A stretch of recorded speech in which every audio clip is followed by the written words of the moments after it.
For the ones who get it done, the most important part is the one you need now. And the best partner is the one who can deliver. That's why millions of maintenance and repair pros trust Grainger, because we have professional-grade supplies for every industry, even hard-to-find products. And we have same-day pickup and next-day delivery on most orders. But most importantly, we have an unwavering commitment to help keep you up and running. Call, click Grainger.com, or just stop by. Grainger, for the ones who get it done. The numbers told the story, they always do. He's one of those idiots who believe in analytics. This is a numbers game with Gill Alexander on VSiN. Good Tuesday morning to you. It is a numbers game at VSiN, the sports betting network, VSiN.com, the VSiN app, Game Plus, iHeartRadio, YouTube TV, all proudly brought to you by BetMGM. Happy 4th of July. It's Gill Alexander. It's Kelley Bydlon. Independence Day, Kelley. You remember it, July 4th, 1776. Are there some pictures we can compare Shohei Ohtani stats to from back then? Not quite yet. It predates baseball. Oh, okay. Predates baseball. What does that make the good old USA? 247 years old? Yeah. Look at you bragging. 240. No, I'm just saying. Happy birthday, America. Bruh. Love it. Some of us of a certain age, we remember the bicentennial. It was a big deal back in the day. It's a big deal. I remember it vaguely. The most vague memories. But still, here we are. You got your bunting ready? I thought you were going to have your bunting spilled over your glass over there. Oh, yeah, sure. Yeah. Yeah, he doesn't know what You got bunting a cool hat and stuff, too. Kelley doesn't know what bunting is, I guess. I know what it is. Oh, you do? Oh, okay. It's that stuff that drapes down, right? Yeah, a little, thanks. From like not a rafter. Yeah, pretty much a rafter or a section of a baseball stadium. Yeah, all right. Okay, today on the show, because it is July 4th, Kelley has put together a banger, including hot dog eating contests. We doing that? We doing that. Let's do it. What? Joey Chestnut.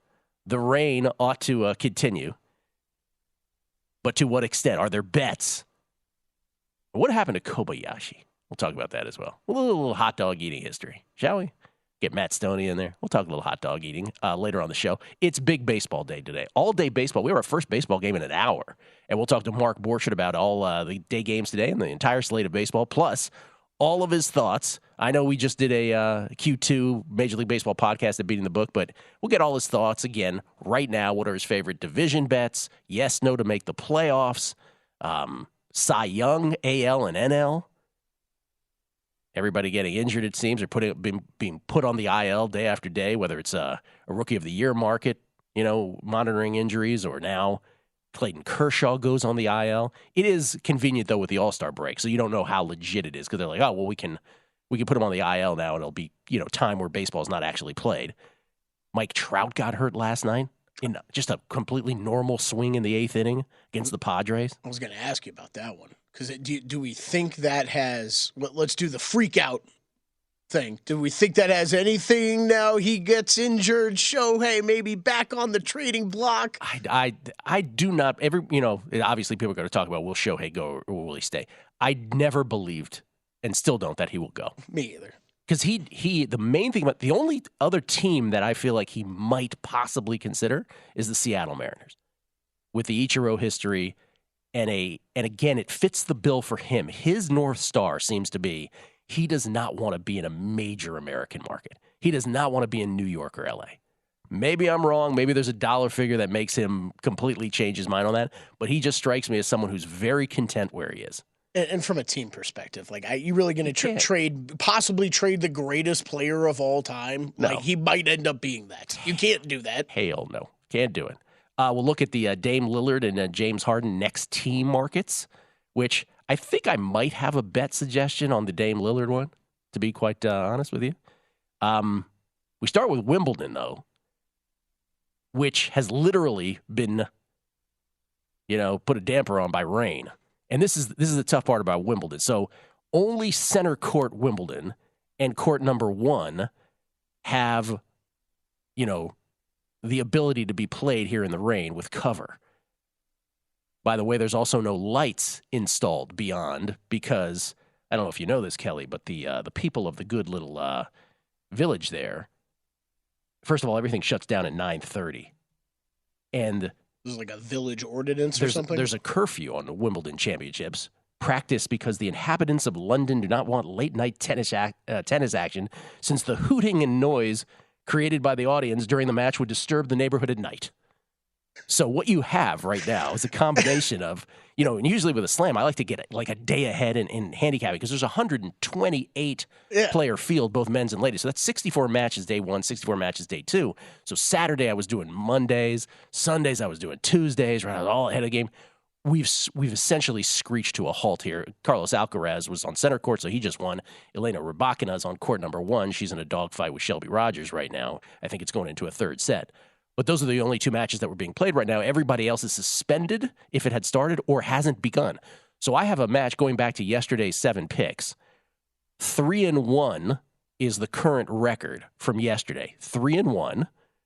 2 matches suspended in the middle. One, or not in the middle, but certainly midway or during the match, I should say. Quentin Hallis is up 2 sets to love. So hopefully we get a 4th win with that. He would have to gack that entirely not to. The other one, and the big one was, we had at north of $3, we have Yannick Hanfmann going up against Taylor Fritz. Yannick Hanfmann was up 2 sets to 1 and had a moment where he had 3 break points in set number 4 against Taylor Fritz. It was love 40 on Fritz's racket, and in a blink, Fritz got back to even and then won that game. So it's in a 5th set, and it's on serve. But that is halted in the middle as well. But that would be a huge win for us to the ledger. And then we still have a match from yesterday, the Lloyd Harris play, which has not started yet. Still. Then we have, and we'll throw these up on the screen, I had 4 picks today, 3 of which have not started. Celine Naif is the one that has started. She's down a set. That was the one big dog today, plus 197. She's going up against Potapova. So that one has not started well for us, but because we're down a set there. But it's on serve in the second, I think 3-3. But everything right now anyway has stopped. And if you look at the forecast, there is a little window in the middle of the day where there isn't, where precipitation is not expected, but otherwise it's nothing but rain. And so even handicapping beyond tomorrow is a sort of stunted activity. The ones that have been put together based on yesterday's finishes, I have actually looked at. So I've, currently winnowed it down to a group, but you can't handicap the whole day. So the other 3, by the way, today, we'll flash those back up. The other 3 that we have not played. So it's the ones that haven't started. Lloyd Harris from yesterday. Lloyd Harris is a play. He's going up against, is it Mute? Who's he playing again? I always forget the opponent. So Lloyd Harris from yesterday. Then today it's Maxime Cressy. Maxime Cressy is the American who's a serve specialist, has seen better days, by the way. He's not in his peak form. But Maxime Cressy going up against Laszlo Djere, that should be an interesting serving contest, but I think Cressy wins that in the end. He's minus 136 is where I got him. I found Lloyd. Yeah. He's going up against Grégoire Barrère. Grégoire Barrère. I knew it was a French player. Sorry. Did I get it right? Grégoire Barrère. Yeah. Grégoire Barrère. Something like that, yes. right? That will be at 10:30 a.m. Eastern time. We hope. Yeah, we hope. So Lloyd Harris, Maxime Cressy, those are the ones on the men's side that haven't started yet. And then on the ladies' side, Tatiana Maria, I got her as a short dog against Sorana Cirstea. I think wrong lady favored. By the way, we got the win on the wrong lady favored yesterday with Siniakova. And then the other one is that Yanina Wickmeyer. And again, I do all of these based on data. And then, you sort of dig in past that into, okay, what's the current form sort of thing. I got Yanina Wickmeyer going up against Anna Blinkova. Yanina Wickmeyer's grass numbers are just spectacular in the data that we have of her. So the ones today, again, 7 matches in the first day, only 4 here on day 2. It was not nearly as robust of a card. Like these were sort of like, these are the obvious choices ones. I'm seeing that Hanfmann one doesn't look like it's done yet. No, it's not. That's correct. Oh, okay. You're down 3-2 in the 5th. Yeah, we're on serve in the 5th set. On serve. So Hanfmann could still do it, even though he had a spectacular chance in set number 4. He could still do it for us. But here's the thing about having these suspensions. It's sort of like, I don't know, for those who have bet baseball for a long time, many of us who have bet baseball for many, many years have and I don't think it's a superstition. I think it's like corroborated. Whenever, you're handicapped, if you're good at what you're handicapping, and then rain comes in. Like I can remember having huge plays on a baseball game, and then rain will come in the 2nd or 3rd inning. The game will get stopped, and then your starting pitchers back in the day would just get scrapped, and all of a sudden you have a big bet on something that you didn't think you were betting on in the first place. So suspended play if you're good at something, usually comes back to haunt you. And in tennis, I'm thinking, do these stoppages of play help us? Well, in the case of Hanfman, probably not, because Taylor Fritz now gets one more day of rest. He gets to regroup. Maybe he was hurt. Maybe he's not. Maybe he's not at top form. Hanfman now has to think about it. Now, he can still do it, but I don't know that it's necessarily a positive that it stopped. And then the other one, Hallis was just rolling in his match, right? He's up two sets again to Love in his match. Hallis taking on, and I always got, there's so many matches, taking on, Daniel Evans, the Brit, as we talked about yesterday. So hopefully that doesn't stop his momentum in that. And then the other one, Lloyd Harris, is that a good thing? Probably for Lloyd Harris it is, because he gets an extra day of rest. He's been playing a lot. So you read into those kind of things. You're like, and then ultimately your brain plays tricks on you, right? Because you're like, well, if we end up losing those two that are suspended or any one of them, you're like, we got hurt by the, it's a confirmation bias to it. Right. It's in your head, yeah. And again, the only match going on right now, Elena Rybakina has come back from one set down against Shelby Rogers to take the second set, and she's up a break in set number 3. The defending champion, Elena Rybakina, who's been dealing with a virus since the French Open. Oof. Yeah. But anyway, that's the Wimbledon story. It's like, okay, so we have 4 matches that haven't started. I can't tell you if they're going to be played today, and I can't tell you if the ones that have already started are going to finish, and I can't tell you if the ones that haven't been played are going to be played to their full They're all result. action, though, right? They're all action. Yeah, okay. As soon as you make that bet, it doesn't matter when they play, as long as they play. Darkness does not take it off the board. Suspension does not take it off the board. Withdrawals take it off. Then you have to go to the grading of each sports book. Do you need one set complete? Did you need the whole match complete? But suspensions due to darkness, those are all action, universally. And then from your handicapping, it screws it up because you're looking to bet openers for pretty much, right? Yeah. So then you got to wait. Well, it's great for the first round, but for the second round, we're not going to get ahead of much, right? So that's where we are, Wimbledon-wise. We'll come back. Damian Lillard and, of course, James Harden. Where will they end up next? Will they end up somewhere different? You can bet on it. We'll talk about it next. Numbers Game VSiN, the Sports Betting Network. Happy 4th of July.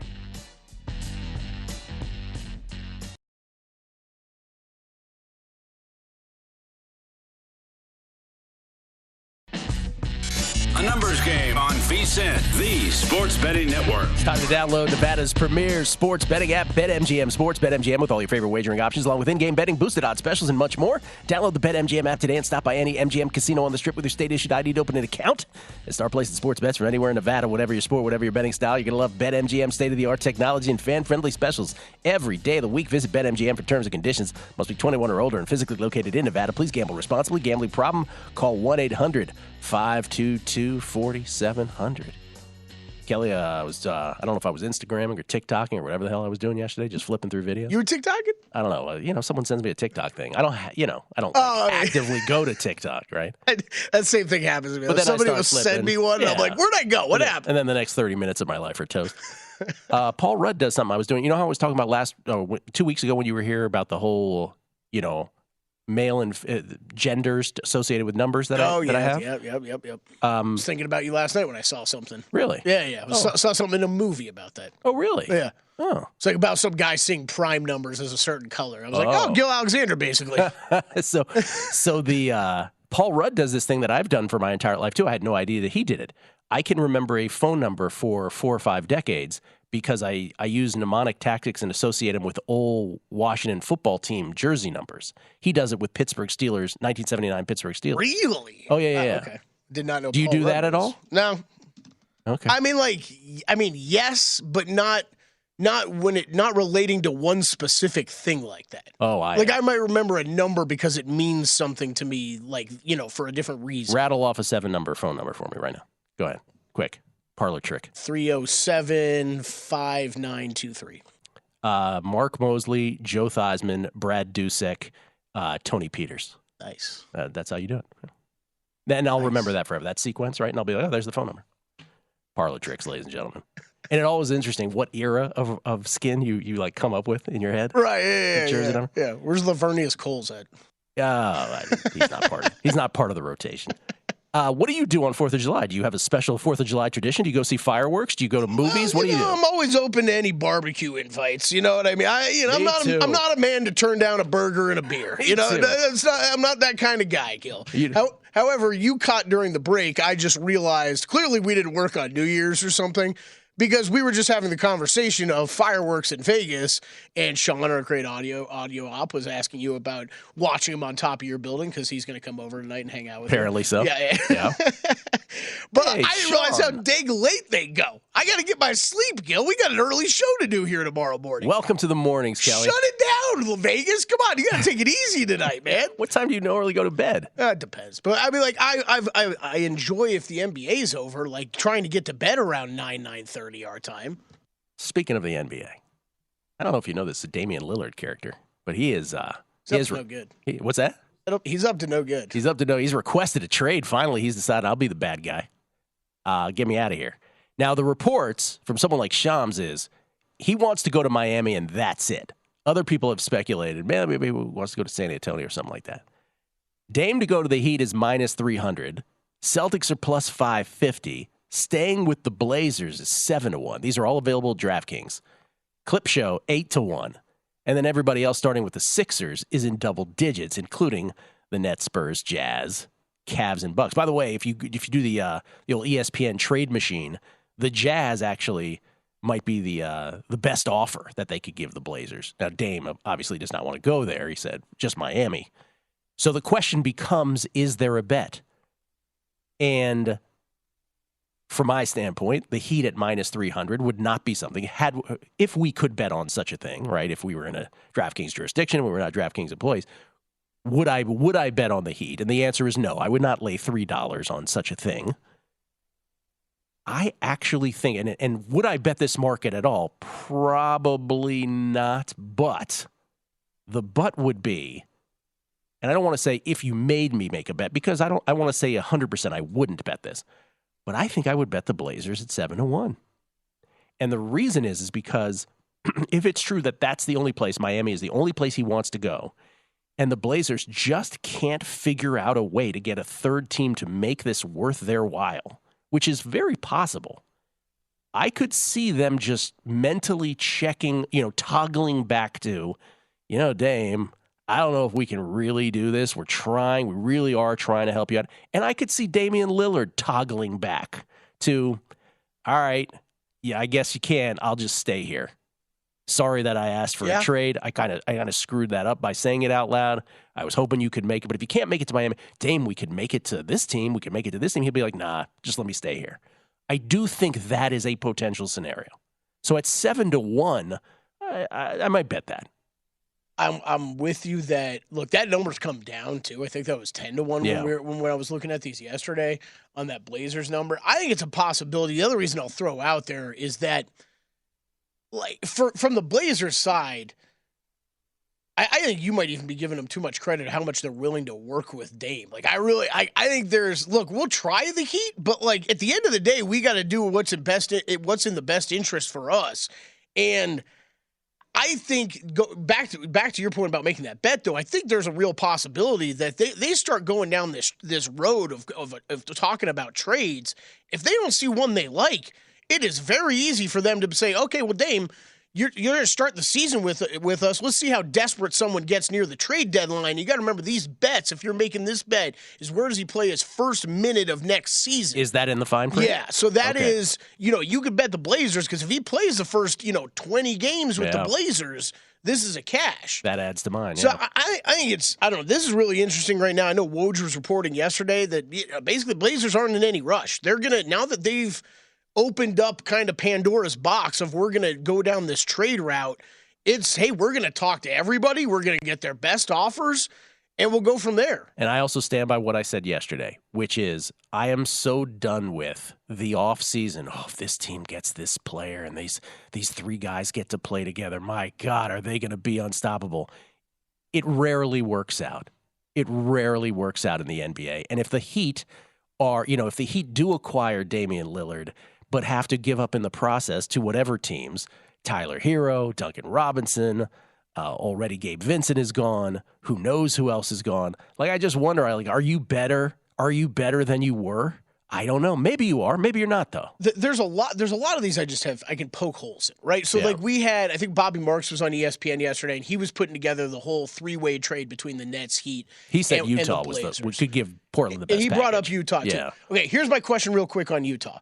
You could get Damian Lillard, right? Are you still a good enough team to really compete in the West? Now, it'd be really cool to get Damian Lillard, and you could sit there and if you're Danny Ainge and be like, look at all these pieces that we turned Donovan Mitchell and Rudy Gobert into. And that's very true. You would have Damian Lillard, a great group of young players, and still a bunch of draft assets.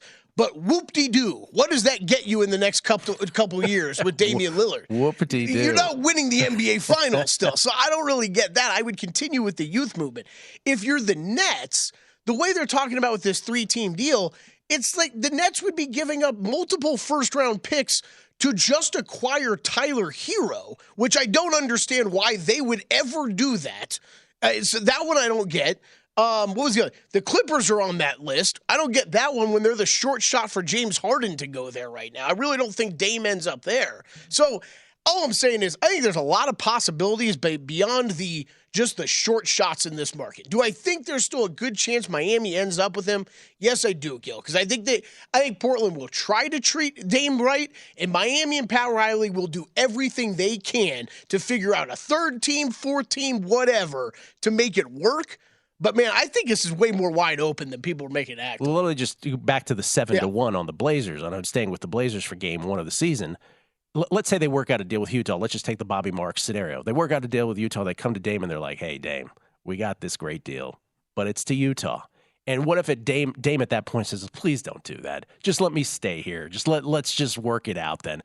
You don't think they would back off? So I think there's a possibility, but don't you think once teams start going down that road, I think they'd be too excited about the trade they could pull off. I do, until they stare Dame in the face and they're like, well, it is this guy that has upheld this franchise for however long he has. And in that situation, too, you're talking about trading him to a Western Conference opponent. You really excited about that? You know what I mean? Like, I'm with you there. A team that could absolutely displace you from a postseason. The other thing I'll bring up quickly, because it's like you said, Jazz are one of the teams that are the easiest because it's easy between two teams to make it work.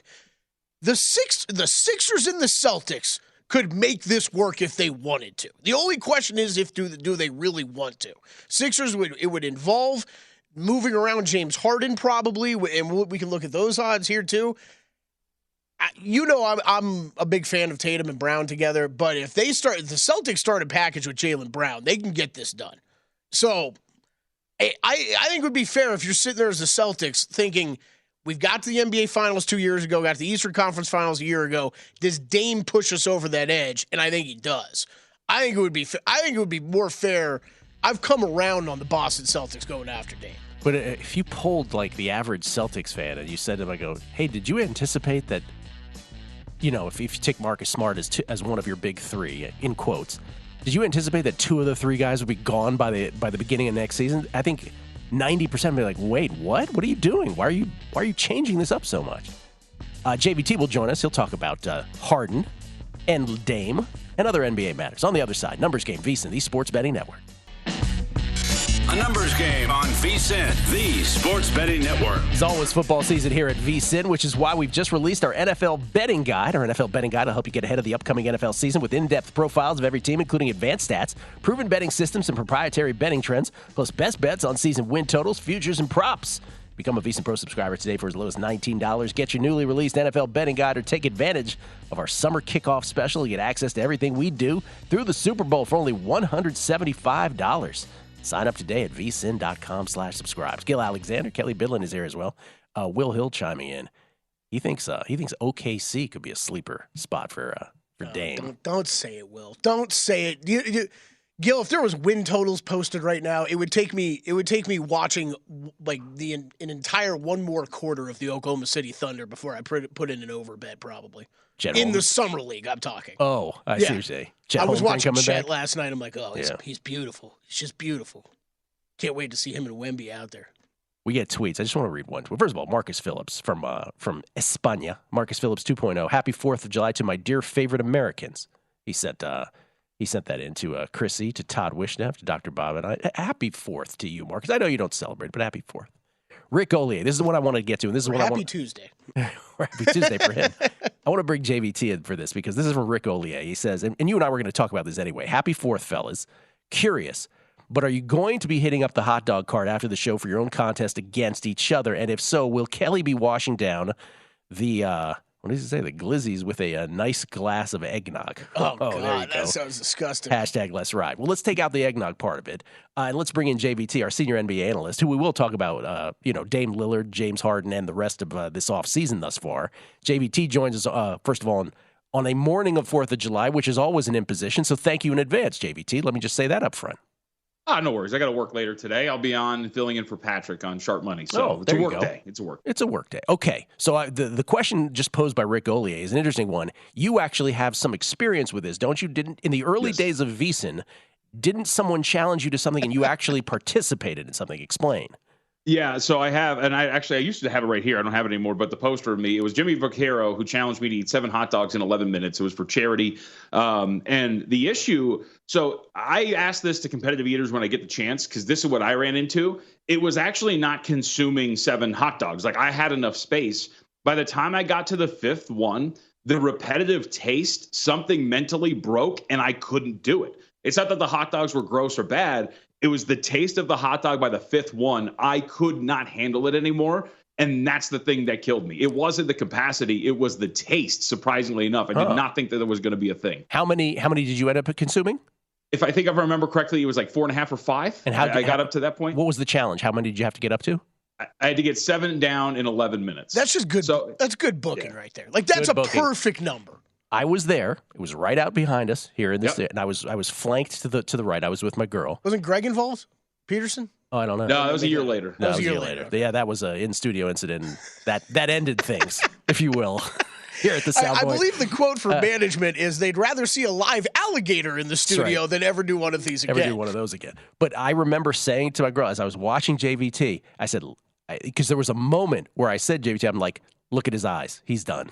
Right? Like, I could see the moment where you were just like, I cannot do this anymore. So when people say, how many do you think you can have? Someone else did. And by the way, the hot dog eating contest, which we'll talk about later with Joey Chestnut, if there's bets today, how many hot dogs with buns can you eat in a 10-minute span? And the all-time record is Chestnut at 76, which is just insanity. How many could you or I do, or JVT? JVT just told you what happened with him. I guarantee you I couldn't do more than 3.5. Max. I think his number was, like, if I was challenged by Jimmy on that, I'd be I was going to say I think I could do 6 and 10. If I was really hungry, I think I could do 6 and 10 minutes. It's impressive. But the time would be the issue. Right. Like, that's right. Like, if I was hungry enough, I could eat 6 hot dogs. All right. Well, JVT was there. He could tell you. The taste, interesting. I'm telling you, I can still mentally relive it, and the taste and the feeling that I got from that 5th one, I still feel it. Have you eaten a hot dog since?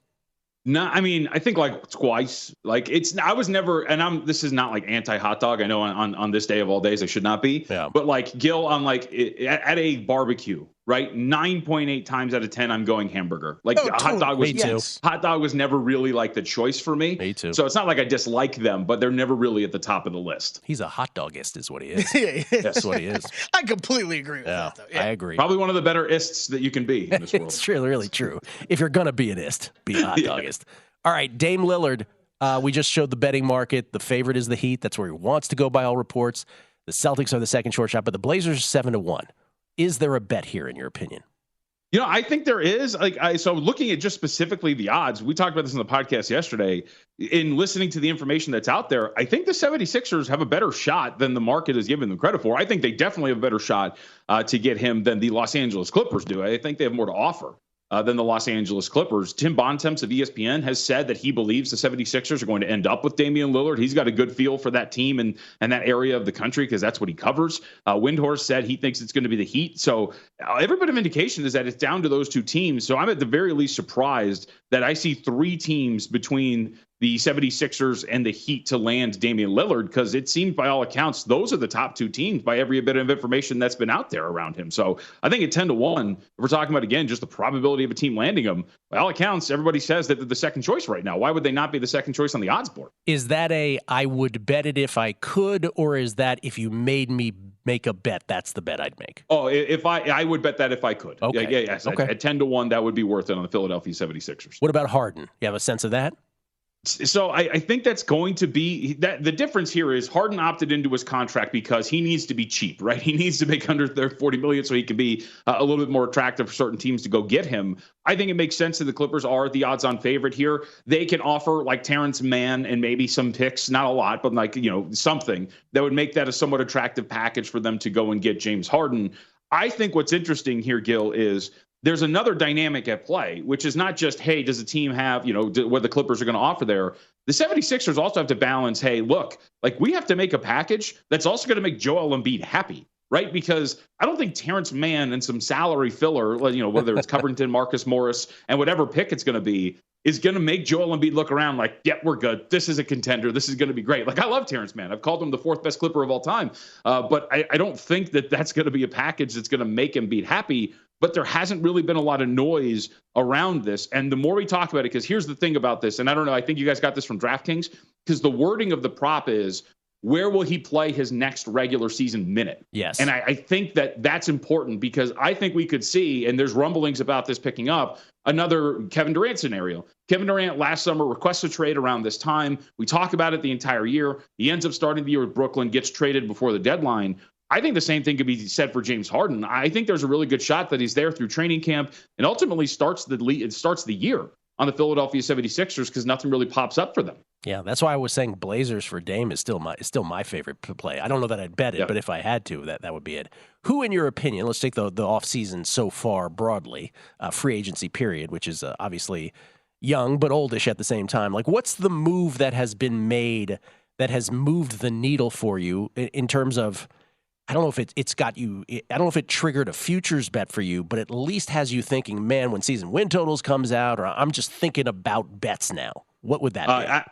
Absolutely, the Cleveland Cavaliers. I love what Cleveland did. When they were a team that didn't have a lot of shooting, they were a very average shooting team, 16th in frequency of attempts, 14th in three-point shooting. They shot terribly against the New York Knicks because they didn't really have a bunch of shooters and knockdown shooters around Darius Garland and Donovan Mitchell. Their wing position was really thin and small. Isaac Okoro was their best wing defender. So what do? They go get Max Strus to help them play and have a knockdown defender play next to Darius Garland and Donovan Mitchell. They go and get Georges Niang from Philadelphia, who's going to be an awesome wing depth guy and, of course, can play power forward for them. And both of them are knockdown shooters as well. I love what they did. And while those aren't sexy, Gill, I'll bring you back to the team that just won the NBA championship. Their offseason moves, Bruce Brown, Kentavious Caldwell-Pope, like these are moves that if you're filling in the right holes with the right pieces, they can make all the difference in the world. And I think Cleveland really did that. I'm really surprised that they're still as far down the Eastern Conference pecking order and just the finals order in general, because I think the top of the East is somewhat weak given how powerful these teams had been at one point. I love what Cleveland did. They're at the top of my list for sure. And if you're talking 22-1 or better, which is out there, I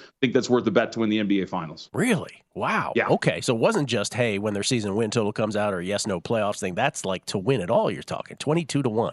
If it's available. Because I'm assuming, too, that these teams, whether it be the Heat or the 76ers, while they trade for Damian Lillard, they're also going to be a lot thinner, right? Yes. Like they're not going to be as deep. I think that there's a lot upward mobility in this conference, and I think there's flaws with Milwaukee as well, and I think that ultimately all comes together for me to like Cleveland a lot.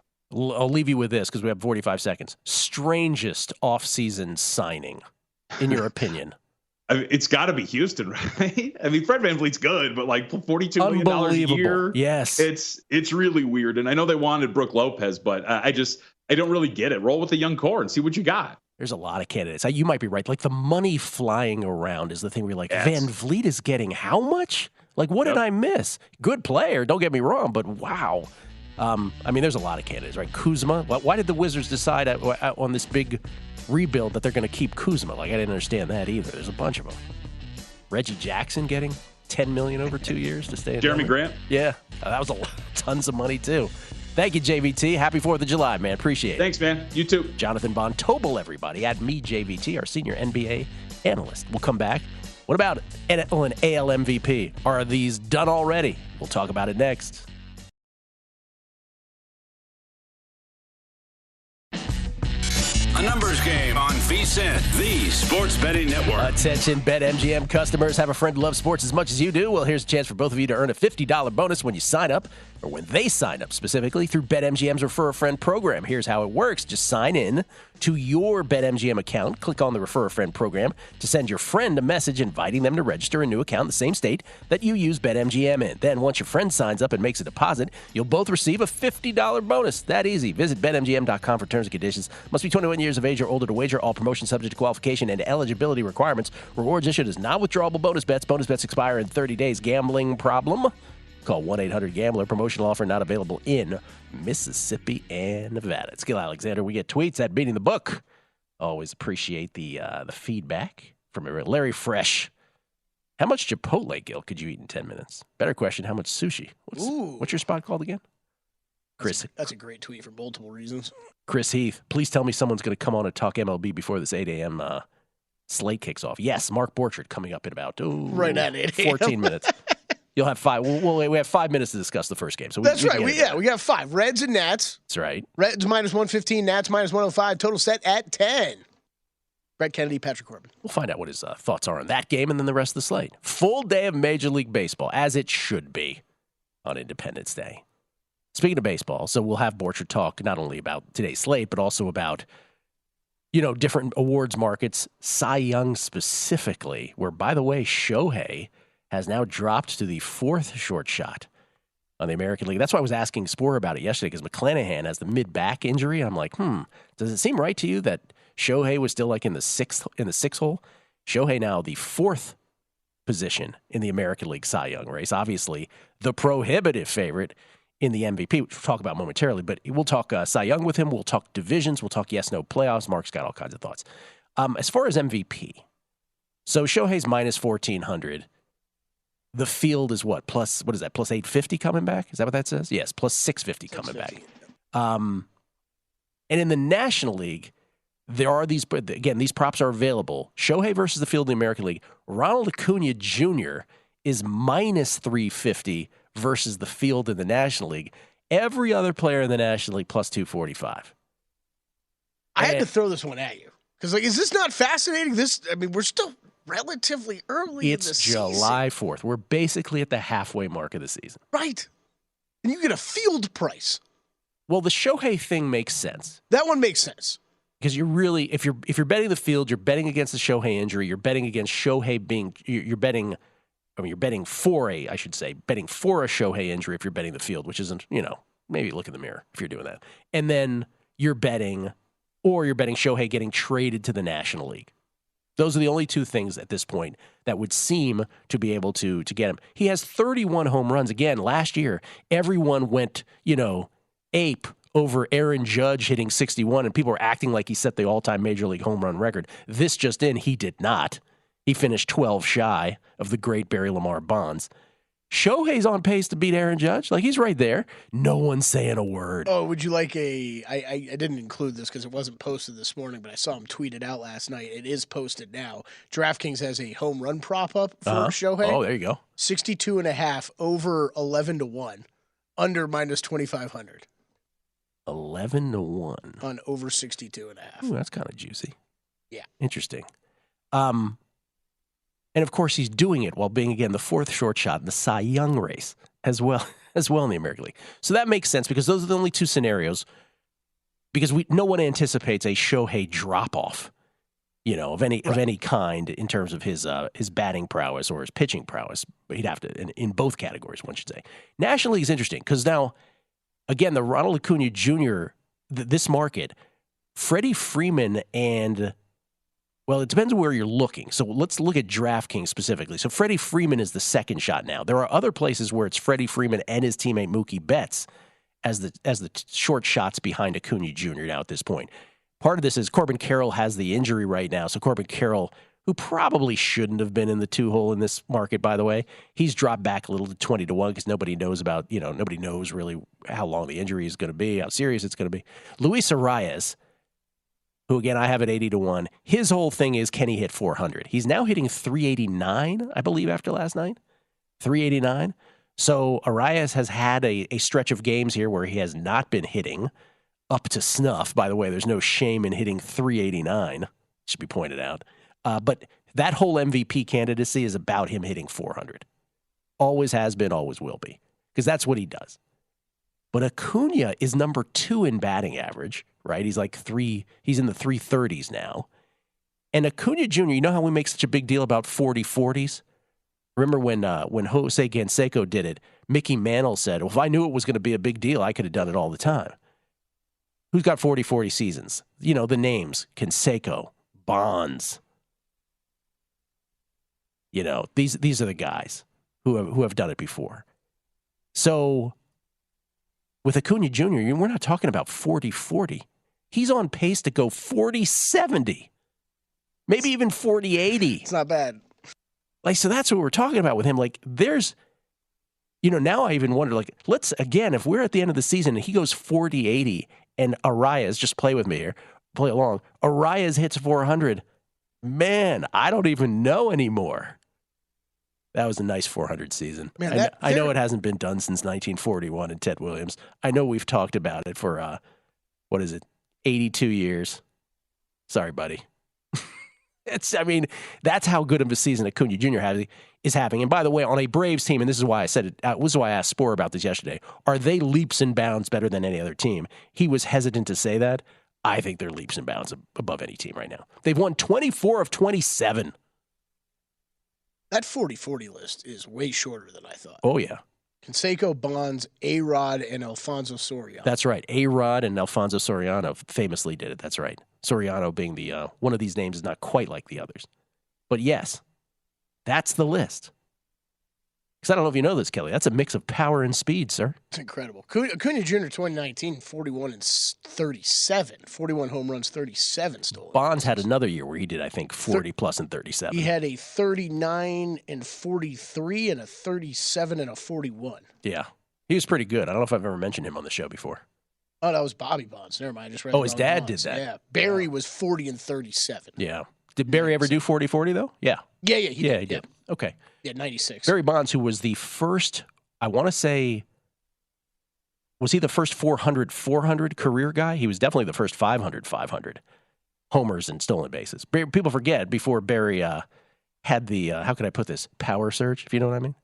He was stealing bases left and right for the Pittsburgh Pirates in the early days of the San Francisco Giants. Then he just sort of, as he approached 500, he sort of tapered off with that. But these guys they don't come along very often. And Acuna is all of these things. So would I bet it? No, I mean, look, Ronald Acuna Jr. slid into second base yesterday, and they were worried that he had hurt himself. He had grabbed his wrist, or his shoulder somehow got bent, or his arm got bent on his way into second. And there was a collective silence where it's like, oh, no, here it is. So he does have a history of injuries, sadly. And so that's the one hesitation. Like when we say with Shohei, we're somehow, even though he pitches too, we're less worried about it. But with Acuna Jr., because it's such a young career and such a robust history injury, if you will, I don't know if you can bet that. Bet him or the field? I don't know if you can bet Acuna. Okay, I was going to say. I think Shohei's the only bet if you have a stomach for minus 1,400, which is going to be very few people. But I don't think you can bet Acuna Jr. at minus 350. I don't think you can. I get what he's doing. Yes. I get it's amazing. But there are other players that you can make cases for, like you brought up with Arias. Plus 245 at this point in the season. Let's put it this way. The prop at least caught my eye last night, where I'm like, wow, on July 4th, to be able to get that on the field, man, it would be intriguing. I mean, they're going to win the division. They're probably going to have the best record in baseball. So, if he coasts into 40-70, he's not losing it. It does kind of feel like, the Arias. Let me rephrase. Can someone beat him out if he doesn't get injured? The only thing that I see is if Arias hits 400, and then you have enough nostalgic baseball voters who would be like, I'm sorry, Ronald Acuna Jr., as great as you are, this thing happened that is so ridiculous that it hasn't happened in, again, 82 years. But even with that, because I pressed you on this before, Marlins would have to make the playoffs. They would still have to make the playoffs, which now they would be, but they would still have to make the playoffs. Yeah, they can't suck. Right. Right now, that's working out for them. But like I said, Acuna Jr. is so good that even I now am like, boy, oh boy. Like if he went 40-70 and Arias somehow hit 400, I don't know if Arias would have enough votes at this point. Like that's how good Acuna Jr. is. And I used to say 2 years ago, I've said it on this show many times, where I would go to the sports book pre-pandemic and watch every single baseball game. He was the best player in baseball. This is 3 years ago. Every single night in there. When you'd scan screens. He was always doing something. Amazing talent. So would I bet it? I would not. But would I be surprised if it got home? I would not either. Just not a bet. I think properly priced, if you will. We'll come back. Mark Borchardt on the entire baseball slate, including the one that starts in 10 minutes next. If your job at a healthcare facility includes disinfecting against viruses, you know prevention is the best medicine. And maintaining healthy spaces starts with a healthy cleaning routine. Grainger's world-class supply chain helps ensure you have the quality products you need when you need them. From disinfectants and cleaning supplies to personal protective equipment, so you can help deliver a clean bill of health. Call 1-800-GRAINGER, click Grainger.com, or just stop by. Grainger, for the ones who get it done.